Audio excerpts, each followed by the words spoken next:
उमा महेश्वराय नमः। आप सभी का हमारे YouTube चैनल पर हार्दिक स्वागत है। आज सुने सोमवार व्रत की पौराणिक कथा। बहुत समय पहले वास्कल नामक गांव में बिंदुक नाम का एक ब्राह्मण रहता था। वह अधर्मी, दुरात्मा एवं महापापी था। उसकी स्त्री बहुत सुंदर थी। उसका नाम चंचुला था। वह सदा उत्तम धर्म का पालन करती थी, परंतु बिंदुक वेश्यागामी था। इस तरह कुकर्म करते हुए बहुत समय व्यतीत हो गया। उसकी स्त्री काम से पीड़ित होने पर भी स्वधर्म नाश के भय से क्लेश सहकर भी काफी समय तक धर्म भ्रष्ट नहीं हुई, परंतु आगे चलकर वह भी अपने दुराचारी पति के आचरण से प्रभावित होकर दुराचारिणी और अपने धर्म से विमुख हो गई। इस तरह दुराचार में डूबे हुए उन पति पत्नी का बहुत सा समय व्यर्थ बीत गया। वेश्यागामी, दूषित बुद्धि वाला व दुष्ट ब्राह्मण बिंदुक समयानुसार मृत्यु को प्राप्त हो नरक में चला गया। बहुत दिनों तक नरक के दुखों को भोग कर वह मूढ़ बुद्धि पापी विंध्य पर्वत पर भयंकर पिशाच हुआ। इधर उस दुराचारी बिंदु के मर जाने पर वह चंचुला नामक स्त्री बहुत समय तक पुत्रों के साथ अपने घर में रहती रही। पति की मृत्यु के बाद वह भी अपने धर्म से गिरकर पर पुरुषों का संग करने लगी थी। सतियां विपत्ति में भी अपने धर्म का पालन करना नहीं छोड़ती। यही तो तप है। तप कठिन तो होता है, लेकिन इसका फल मीठा होता है। एक दिन दैव योग से किसी पुण्य पर्व के आने पर वह अपने भाई बंधुओं के साथ गोकर्ण क्षेत्र में गई। उसने तीर्थ के जल में स्नान किया एवं बंधुजनों के साथ यहाँ वहाँ घूमने लगी। घूमते घूमते वह एक देव मंदिर में गई। वहां उसने एक ब्राह्मण के मुख से भगवान शिव की परम पवित्र एवं मंगलकारी कथा सुनी। कथावाचक ब्राह्मण कह रहे थे कि जो स्त्रियां व्यभिचार करती हैं वे मरने के बाद जब यमलोक जाती हैं तब यमराज के दूत उन्हें तरह तरह से यंत्रणा देते हैं। वे उसके कामांगों को तप्त लौह दंडों से दागते हैं। तप्त लौह के पुरुष से उसका संसर्ग कराते हैं। ये सारे दंड इतनी वेदना देने वाले होते हैं कि जीव पुकार पुकार कर कहता है कि अब वह ऐसा नहीं करेगा, लेकिन यमदूत उसे छोड़ते नहीं। कर्मों का फल तो सभी को भोगना पड़ता है। देव, ऋषि, मनुष्य सभी इससे बंधे हुए हैं। ब्राह्मण के मुख से ये वैराग्य बढ़ाने वाली कथा सुनकर चंचुला भय से व्याकुल हो गई। कथा समाप्त होने पर सभी लोग वहां से चले गए। तब कथा बांचने वाले ब्राह्मण देवता से चंचुला ने कहा, हे ब्राह्मण, धर्म को न जानने के कारण मेरे द्वारा बहुत बड़ा दुराचार हुआ है। स्वामी, मेरे ऊपर कृपा कर मेरा उद्धार कीजिए। आपके प्रवचन को सुनकर मुझे इस संसार से वैराग्य हो गया है। मुझ मूढ़ चित्त वाली पापिनी को धिक्कार है। मैं निंदा के योग्य हूँ। मैं बुरे विषयों में फंसकर अपने धर्म से विमुख हो गई थी। कौन मुझ जैसी कुमार्ग में मन लगाने वाली पापिनी का साथ देगा? जब यमदूत मेरे गले में फंदा डालकर मुझे बांध कर ले जाएंगे और नरक में मेरे शरीर के टुकड़े करेंगे, तब मैं कैसे उन महायातनाओं को सहन कर पाऊंगी? मैं सब प्रकार से नष्ट हो गई हूँ, क्योंकि अभी तक मैं हर तरह से पाप में डूबी रही हूँ। हे ब्राह्मण, आप मेरे गुरु हैं। आप ही मेरे माता पिता हैं। मैं आपके शरण में आई हूँ। मुझ अबला का अब आप ही उद्धार कीजिए। इस प्रकार विलाप करती हुई चंचुला ब्राह्मण देवता के चरणों में गिर पड़ी। तब ब्राह्मण ने उसे कृपा पूर्वक उठाया और इस प्रकार कहा, नारी, तुम सौभाग्यशाली हो जो भगवान शंकर की कृपा से तुमने वैराग्यपूर्ण ये कथा सुनी। कथा सुनकर समय से अपनी गलती का एहसास कर लिया है। तुम डरो मत और भगवान शिव की शरण में जाओ। उनकी परम कृपा से तुम्हारे सभी पाप नष्ट हो जाएंगे। मैं तुम्हें भगवान शिव की कथा सहित वह मार्ग बताऊंगा जिसके द्वारा तुम्हें सुख देने वाली उत्तम गति प्राप्त होगी। शिव कथा सुनने से तुम्हारी बुद्धि शुद्ध हो गई है और तुम्हें पश्चाताप हुआ है, तथा मन में वैराग्य उत्पन्न हुआ है। पश्चाताप ही पाप करने वाले पापियों के लिए सबसे बड़ा प्रायश्चित है। जो मनुष्य अपने कुकर्म के लिए पश्चाताप नहीं करता वह उत्तम गति प्राप्त नहीं करता, परंतु जिसे अपने कुकृत्य पर हार्दिक पश्चाताप होता है वह अवश्य उत्तम गति का भागीदार होता है। इसमें कोई शक नहीं है। शुद्ध चित्त में ही भगवान शिव व पार्वती का वास होता है। वह शुद्धात्मा पुरुष सदा शिव के पद को प्राप्त होता है। इस कथा का श्रवण सभी मनुष्यों के लिए कल्याणकारी है, अतः इसकी आराधना व सेवा करनी चाहिए। हे ब्राह्मण पत्नी, तुम अन्य विषयों से अपने मन को हटाकर भगवान शंकर की इस परम पावन कथा को सुनो। इससे तुम्हारे चित्त की शुद्धि होगी और तुम्हें मोक्ष की प्राप्ति होगी। जो मनुष्य निर्मल हृदय से भगवान शिव के चरणों का चिंतन करता है उसकी एक ही जन्म में मुक्ति हो जाती है। ये कहकर वे ब्राह्मण चुप हो गए। उनका हृदय करुणा से भर गया। वे ध्यान में मग्न हो गए। ब्राह्मण का ये उपदेश सुनकर चंचुला के नेत्रों में आनंद के आंसू छलक आए।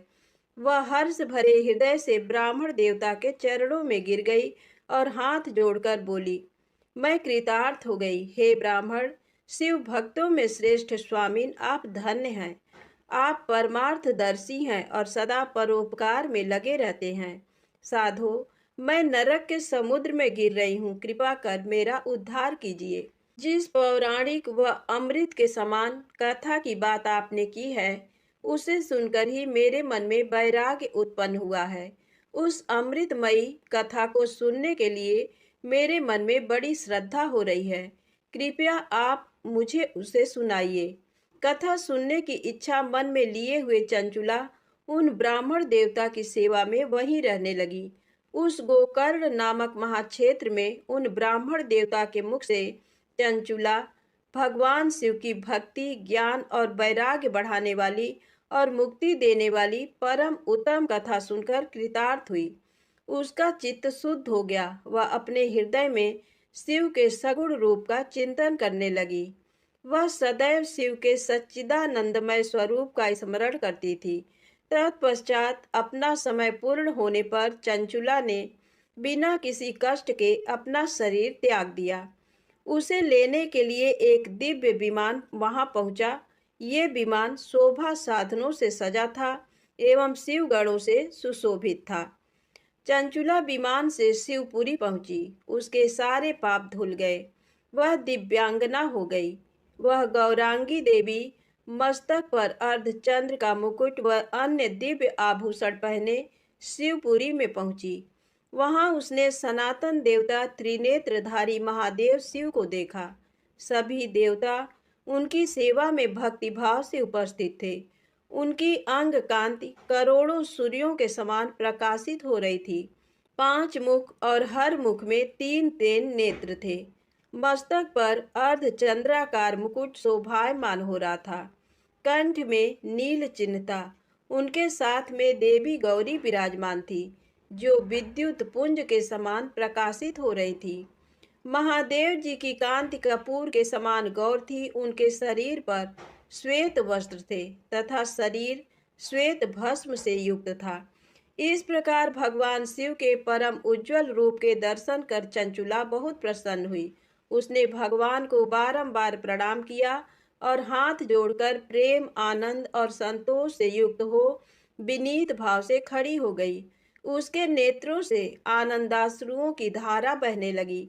भगवान शंकर व भगवती गौरी उमा ने करुणा के साथ सौम्य दृष्टि से देखकर चंचुला को अपने पास बुलाया। गौरी उमा ने उसे प्रेम पूर्वक अपनी सखी बना लिया। चंचुला सुख पूर्वक भगवान शिव के धाम में उमा देवी की सखी के रूप में निवास करने लगी। एक दिन चंचुला आनंद में मग्न उमा देवी के पास गई और दोनों हाथ जोड़कर उनकी स्तुति करने लगी। हे गिरिराज नंदिनी, स्कंद माता उमा, आप सभी मनुष्यों एवं देवताओं द्वारा पूज्य तथा समस्त सुखों को देने वाली हैं। आप शंभु प्रिया हैं। आप ही सगुणा और निर्गुणा हैं। हे सच्चिदानंद स्वरूपिणी, आप ही प्रकृति की पोषक हैं। हे माता, आप ही संसार की सृष्टि, पालन और संहार करने वाली हैं। इस प्रकार सद्गति प्राप्त चंचुला देवी की स्तुति कर शांत हो गई। उसकी आंखों में प्रेम के आंसू उमड़ आए। तब शंकर प्रिया भक्त वत्सला उमा देवी ने बड़े प्रेम से चंचुला को चुप कराते हुए कहा, सखी चंचुला, मैं तुम्हारी स्तुति से प्रसन्न हूँ। बोलो, क्या वर मांगती हो? चंचुला बोली, हे गिरिराज कुमारी, मेरे पति बिंदुक इस समय कहाँ हैं? उनकी स्थिति कैसी है, मुझे बताइए और कुछ उपाय कीजिए ताकि हम फिर से मिल सकें। हे महादेवी, मेरे पति एक शूद्र जाति वेश्या के प्रति आसक्त थे और पाप में ही डूबे रहते थे।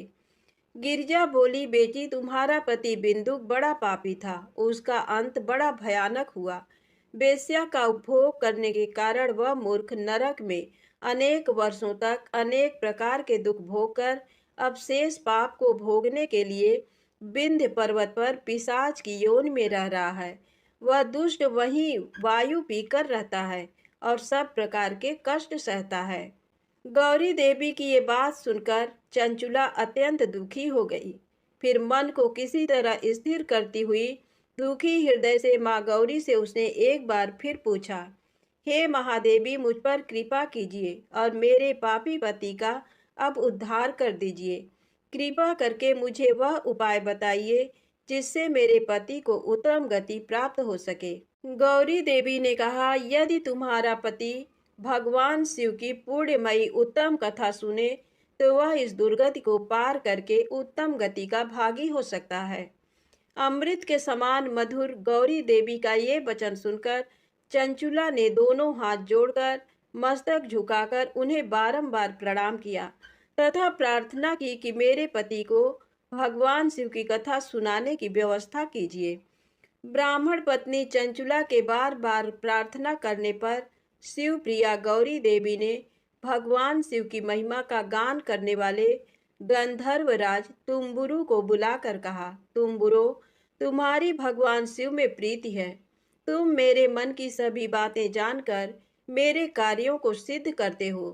तुम मेरी इस सखी के साथ विंध्य पर जाओ, वहाँ एक महाघोर और भयंकर पिशाच रहता है। पूर्व जन्म में वह पिशाच बिंदुक नामक ब्राह्मण मेरी इस सखी चंचुला का पति था। वह वेश्यागामी हो गया था। उसने स्नान, संध्या आदि नित्य कर्म छोड़कर अपवित्र रहने लगा। क्रोध के कारण उसकी बुद्धि भ्रष्ट हो गई। दुर्जनों से उसकी मित्रता तथा सज्जनों से द्वेष बढ़ गया था। वह अस्त्र शस्त्र से हिंसा करता, लोगों को सताता और उनके घरों में आग लगा देता था। चांडालों से दोस्ती करता, वह रोज वेश्या के पास जाता था। पत्नी को त्याग कर दुष्ट लोगों से दोस्ती कर उन्हीं के संपर्क में रहता था। वह मृत्यु तक दुराचार में फंसा रहा। मृत्यु के बाद उसे पापियों के भोग स्थान यमपुर ले जाया गया। वहां घोर नरकों को सहकर इस समय वह विंध्य पर पिशाच बनकर रह रहा है और पापों का फल भोग रहा है। तुम उसके सामने परम पुण्यमयी पापों का नाश करने वाली भगवान शिव की दिव्य कथा का प्रवचन करो। इस कथा को सुनने से उसका हृदय सभी पापों से मुक्त होकर शुद्ध हो जाएगा और वह प्रेत योनि से मुक्त हो जाएगा। दुर्गति मुक्त होने पर उस बिंदुक नामक पिशाच को विमान पर बिठाकर तुम भगवान शिव के पास ले आना। माँ उमा का आदेश पाकर गंधर्वराज तुम्बरो प्रसन्नता पूर्वक अपने भाग्य की सराहना करते हुए चंचुला को साथ लेकर विमान से पिशाच के निवास स्थान विंध्य पर्वत पर गया। वहां पहुंचकर उसने उस विकराल आकृति वाले पिशाच को देखा। उसका शरीर विशाल था, उसकी ठोड़ी बड़ी थी। वह कभी हंसता, कभी रोता, कभी उछलता था।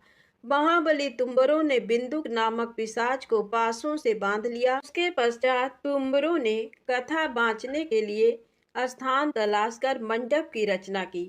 शीघ्र इस बात का पता लोगों को चल गया कि एक पिशाच के उद्धार हेतु देवी पार्वती की आज्ञा से तुम्बरो भगवान शिव की कथा सुनाने विंध्य पर्वत पर आया है। उस कथा को सुनने के लोभ से बहुत से देवर्षि वहां पहुंच गए। सभी को आदर पूर्वक स्थान दिया गया।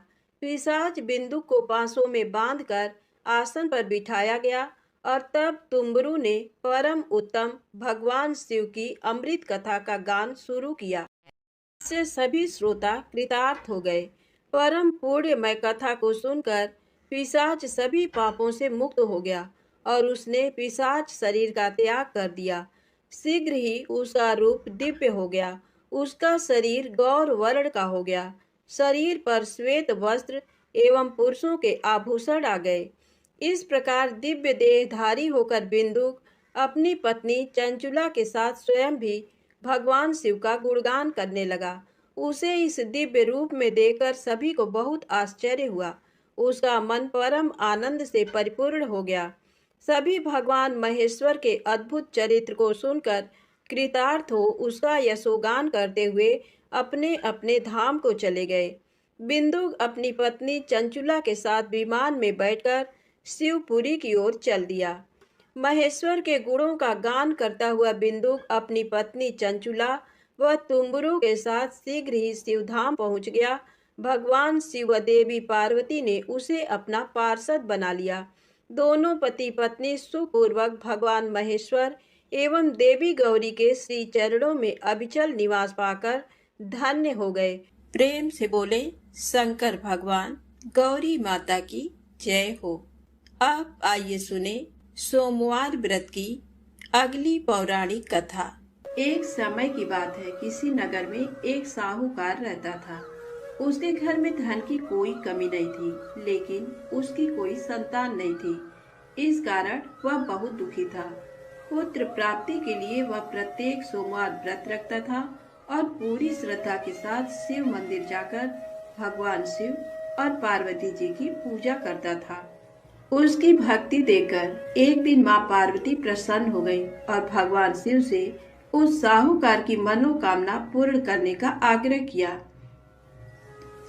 पार्वती जी की इच्छा सुनकर भगवान शिव ने कहा कि हे पार्वती, इस संसार में हर प्राणी को उसके कर्मों का फल मिलता है और जिसके भाग्य में जो हो उसे भोगना ही पड़ता है। लेकिन पार्वती जी ने साहूकार की भक्ति का मान रखने के लिए उसकी मनोकामना पूर्ण करने की इच्छा जताई। माता पार्वती के आग्रह पर शिव जी ने साहूकार को पुत्र प्राप्ति का वरदान तो दिया, लेकिन साथ ही ये भी कहा कि उसके बालक की आयु केवल 12 वर्ष होगी। माता पार्वती और भगवान शिव की बातचीत को साहूकार सुन रहा था। उसे ना तो इस बात की खुशी थी और ना ही दुख। वह पहले की भांति शिव जी की पूजा करता रहा। कुछ समय के बाद साहूकार के घर एक पुत्र का जन्म हुआ। जब वो बालक 11 वर्ष का हुआ तो उसे पढ़ने के लिए काशी भेज दिया गया। साहूकार ने पुत्र के मामा को बुलाकर उसे बहुत सारा धन दिया और कहा कि तुम इस बालक को काशी विद्या प्राप्ति के लिए ले जाओ और मार्ग में यज्ञ कराना। जहाँ भी यज्ञ कराओ वहाँ ब्राह्मणों को भोजन कराते और दक्षिणा देते हुए जाना। दोनों मामा भांजे इसी तरह यज्ञ कराते और ब्राह्मणों को दान दक्षिणा देते काशी की ओर चल पड़े। रात में एक नगर पड़ा जहाँ नगर के राजा की कन्या का विवाह था, लेकिन जिस राजकुमार से उसका विवाह होने वाला था वह एक आंख से काना था। राजकुमार के पिता ने अपने पुत्र के काना होने की बात को छुपाने के लिए एक चाल सोची। साहूकार के पुत्र को देखकर उसके मन में एक विचार आया। उसने सोचा क्यों न इस लड़के को दूल्हा बनाकर राजकुमारी से विवाह करा दूं। विवाह के बाद इसको धन देकर विदा कर दूंगा और राजकुमारी को अपने नगर ले जाऊंगा। लड़के को दूल्हे के वस्त्र पहनाकर राजकुमारी से विवाह कर दिया गया। लेकिन साहूकार का पुत्र ईमानदार था। उसे ये बात न्याय संगत नहीं लगी। उसने अवसर पाकर राजकुमारी के चुन्नी के पल्ले पर लिखा कि तुम्हारा विवाह तो मेरे साथ हुआ है, लेकिन जिस राजकुमार के संग तुम्हें भेजा जाएगा वह एक आंख से काना है। मैं तो काशी पढ़ने जा रहा हूँ। जब राजकुमारी ने चुन्नी पर लिखी बातें पढ़ी तो उसने अपने माता पिता को ये बात बताई। राजा ने अपनी पुत्री को विदा नहीं किया, जिससे बारात वापस चली गई। दूसरी ओर साहूकार का लड़का और उसका मामा काशी पहुँचे और वहां जाकर उन्होंने यज्ञ किया। जिस दिन लड़के की आयु 12 साल की हुई उसी दिन यज्ञ रखा गया। लड़के ने अपने मामा से कहा कि मेरी तबीयत कुछ ठीक नहीं है। मामा ने कहा कि तुम अंदर जाकर सो जाओ। शिव जी के वरदान के अनुसार कुछ ही देर में उस बालक के प्राण निकल गए। मृत भांजे को देख उसके मामा ने विलाप शुरू किया। संयोगवश उसी समय शिव जी और माता पार्वती उधर से जा रहे थे। पार्वती ने भगवान से कहा, स्वामी, मुझे इसके रोने के स्वर सहन नहीं हो रहा है। आप इस व्यक्ति के कष्ट को अवश्य दूर करें। जब शिव जी मृत बालक के समीप गए तो वह बोले कि ये उसी साहूकार का पुत्र है जिसे मैंने 12 वर्ष की आयु का वरदान दिया। अब इसकी आयु पूरी हो चुकी है। लेकिन मातृभाव से विभोर माता पार्वती ने कहा कि हे महादेव, आप इस बालक को और आयु देने की कृपा करें, अन्यथा इसके वियोग में इसके माता पिता भी तड़प तड़प कर मर जाएंगे। माता पार्वती के आग्रह पर भगवान शिव ने उस लड़के को जीवित होने का वरदान दिया। शिव जी की कृपा से वह लड़का जीवित हो गया। शिक्षा समाप्त करके लड़का मामा के साथ अपने नगर की ओर चल दिया। दोनों चलते हुए उसी नगर में पहुंचे जहां उसका विवाह हुआ था। उस नगर में भी उन्होंने यज्ञ का आयोजन किया। उस लड़के के ससुर ने उसे पहचान लिया और महल में ले जाकर उसकी खातिरदारी की और अपनी पुत्री को विदा किया। इधर साहूकार और उसकी पत्नी भूखे प्यासे रहकर बेटे की प्रतीक्षा कर रहे थे। उन्होंने प्रण कर रखा था कि यदि उन्हें अपने बेटे की मृत्यु का समाचार मिला तो वह भी प्राण त्याग देंगे। परंतु अपने बेटे के जीवित होने का समाचार पाकर वह बेहद प्रसन्न हुए। उसी रात भगवान शिव ने व्यापारी के स्वप्न में आकर कहा, हे श्रेष्ठी, मैंने तेरे सोमवार के व्रत करने और व्रत कथा सुनने से प्रसन्न होकर तेरे पुत्र को लंबी आयु प्रदान की है। इसी प्रकार जो कोई सोमवार व्रत करता है या कथा सुनता और पढ़ता है, उसके सभी दुख दूर होते हैं और समस्त मनोकामनाएं पूर्ण होती हैं। प्रेम से बोले शंकर भगवान की जय हो। अब आइए सुने भगवान शिव की दूसरी कथा, बैजू के भोले बाबा बैजनाथ। बैजू निहायत ही सीधा और सरल इंसान सवेरे शाम जानवर चराता और बाकी का समय मंदिर की साफ सफाई में। एक बार पुजारी बाबा 2 महीने के लिए तीर्थ पे जा रहे थे। बैजू को बुलाया और कहा, बैजू, मंदिर की सारी जिम्मेदारी तुम्हारे ऊपर है और एक बार भोलेनाथ को भोग लगाए बिना खुद भोजन मत ग्रहण करना। बैजू दूसरे दिन नहा धो के जैसे तैसे बन पड़ा। भोजन तैयार कर भोलेनाथ के सामने थाली लेके हाजिर। बाबा, भोजन कर लो। बाबा टस से मस नहीं। सवेरे से शाम हो गई, ना बाबा ने भोजन ग्रहण किया और ना ही बैजू ने। 2-3 दिन यही सिलसिला चला। चौथे दिन बैजू का धीरज टूट गया। पास पड़ी लाठी उठाई और जकड़ दिया शिवलिंग पे। तत्काल भोलेनाथ हाजिर, पीठ मलते हुए। बोलो बैजू, क्या बात है? बैजू बोला, 4 दिन से तुम्हारे चक्कर में बिना कुछ खाए पिए गुहार लगाए रहे हैं, सुनाई नहीं पड़ा और लाठी जकड़ा नहीं के हाजिर। चलो भोजन करो तो हमहु कुछ खाई। बेचारे भोलेनाथ पीठ मलते चुपचाप आनंद के अतिरेक में डूबे, कच्चा पक्का जैसा भी था खाने लगे। अब बैजू बोला, बाबा, बड़ा कस के लगा है, रुको तुम भोजन करो। कहते हुए बैजू अंदर जाके चंदन लेकर आया, भोलेनाथ के पीठ पे लगाने लगा। भोजन के बाद भोलेनाथ चलने लगे तो बैजू बोला, कल शाम से आ जाइयो, ठीक है ना? बाबा ने कहा, हाँ हाँ बैजू, कल टाइम से आ जाएंगे। अगले दिन भोलेनाथ माता पार्वती के साथ विराजमान। बैजू बोला, बाबा, ये कौन है आपके साथ? तब बाबा ने कहा, तुम्हारी अम्मा है, माता अन्नपूर्णा। बैजू ने कहा, आओ आओ अम्मा। तुरंत बेचारा भाग के दरी ले आया, बिछाया, अंदर से 2 थाली में भोजन लेके हाजिर। बाबा ने पूछा, बैजू, तुम्हारे लिए भोजन बचा है ना? बैजू क्या बताता, बोला, हाँ बाबा, चिंता ना करो, बहुत है। आनंद में डूबे अश्रुपूरित नेत्रों से भोजन खत्म किया। तीसरे दिन फिर माता पार्वती के साथ विराजमान, वो भी समय से पहले। बैजू हकबकाया, बाबा आज इतनी जल्दी? माता पार्वती मुस्कुराई, बोली बैजू आज खाना मैं बनाऊंगी। लाख मना करने के बावजूद बैजू की एक ना चली। माता पार्वती ने भोजन तैयार किया और 3 थाली में सजा के ले आई। भोजन शुरू। बैजू ने तो जिंदगी में ऐसा स्वादिष्ट भोजन किया न था, लेकिन भगवान शिव वही भाव व प्रेम के भूखे भोलेनाथ ने पार्वती मैया से कहा, शिवा। माता ने कहा, हाँ स्वामी, आज भोजन में आनंद नहीं आ रहा है। माता की आंखों से आंसू निकल रहे थे। सच स्वामी, ना वो स्वाद है ना वो रस। धन्य है माता अन्नपूर्णा, जिनके नाम मात्र से भोजन में मिठास बढ़ जाए। उनको खुद का बनाया भोजन बेस्वाद लग रहा था। दो का भोग सामग्री और कहाँ 3 आदमी का भोजन। बेचारे बैजू को अपने जानवर तक बेच देने पड़े। किन्हीं कारणवश पुजारी बाबा बजाय 2 महीनों के 1 महीने के अंदर ही तीर्थ से वापस आ गए।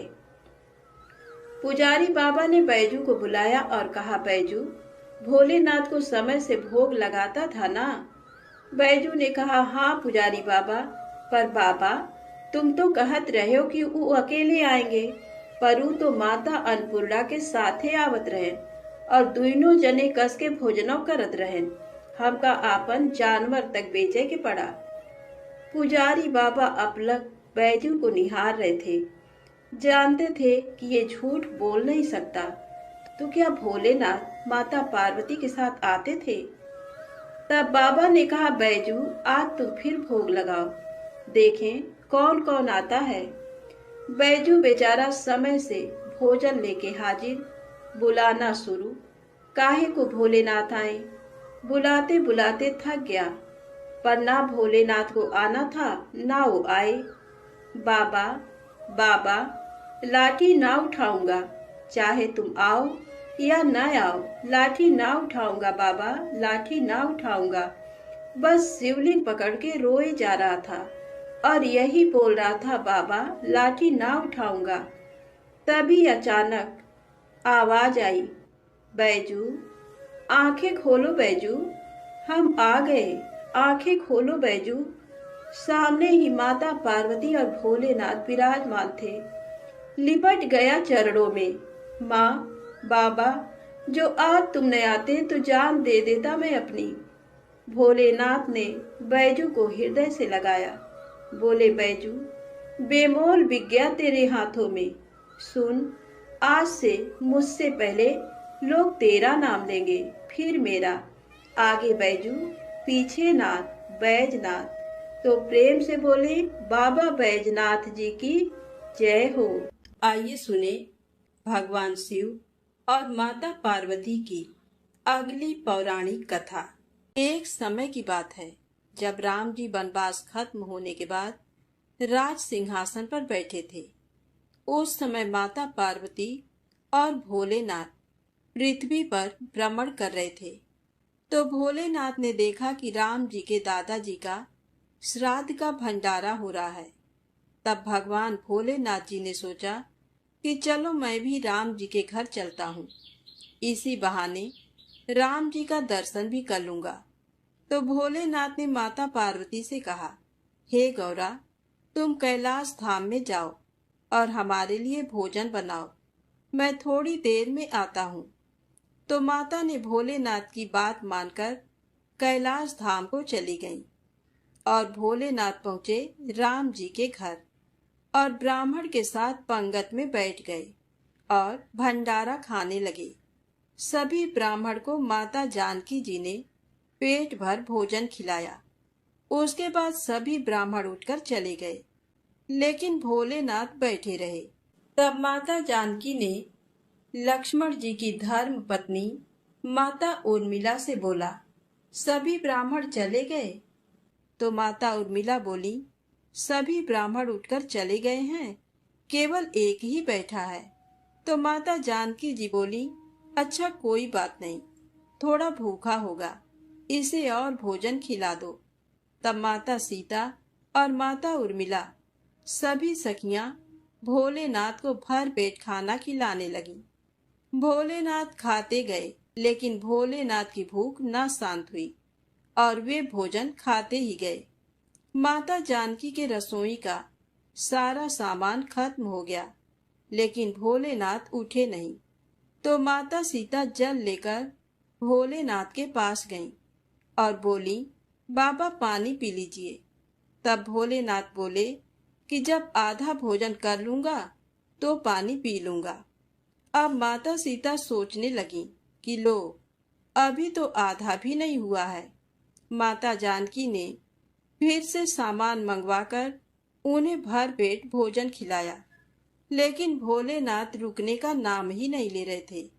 इतनी देर में माता कैकेयी आ गईं और बोली, क्या हुआ बेटी, तुम लोग परेशान लग रही हो। तो जानकी माता बोली, माता सभी ब्राह्मण उठकर चले गए, केवल एक यही बचा है जो उठने का नाम ही नहीं ले रहा है। अब मैं क्या करूं। तो माता कैकेयी ने फिर से सामान मंगाया। इतने में भोलेनाथ ने आवाज लगाई, लेते आओ माता, बहुत जोर की भूख लगी है।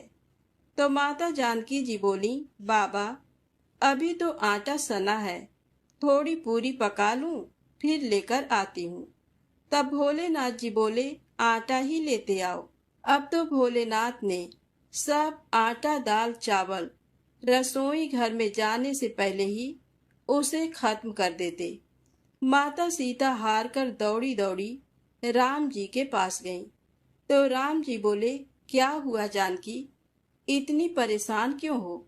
तब माता सीता बोली, सभी ब्राह्मण उठकर चले गए हैं, केवल एक ऐसा ब्राह्मण बैठा है जो सब भंडारे को खाली करे दे रहा है। राशन मंगवा कर लाओ तो रसोई में जाने से पहले ही बोरी को ही खत्म कर देता है। तो राम जी बोले, चलो मैं देखता हूँ कि कौन ऐसा है।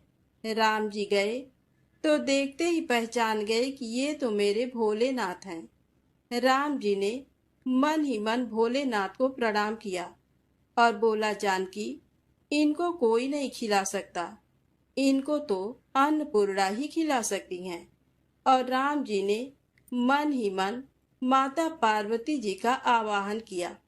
तब माता पार्वती जी प्रकट होकर बोली, क्या हुआ श्री राम जी, आपने मुझे क्यों याद किया।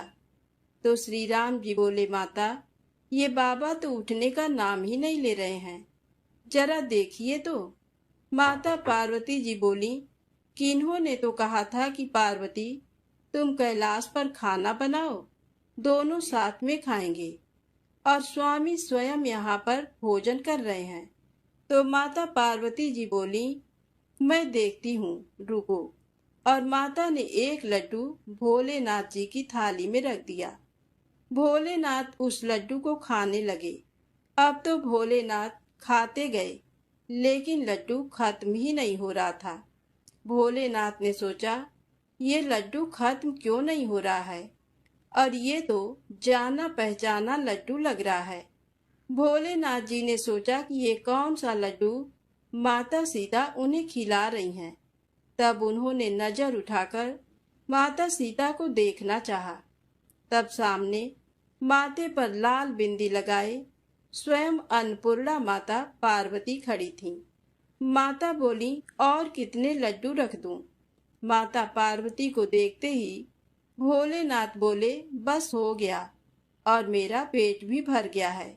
भोलेनाथ उठ गए और सीता राम जी ने भोलेनाथ और माता पार्वती जी का बहुत बहुत आदर सत्कार किया। तब भगवान भोलेनाथ ने प्रसन्न होकर माता जानकी को अखंड सौभाग्यवती होने का वरदान दिया और दोनों जन अंतर ध्यान हो गए। तो प्रेम से बोले, शंकर पार्वती भगवान की जय।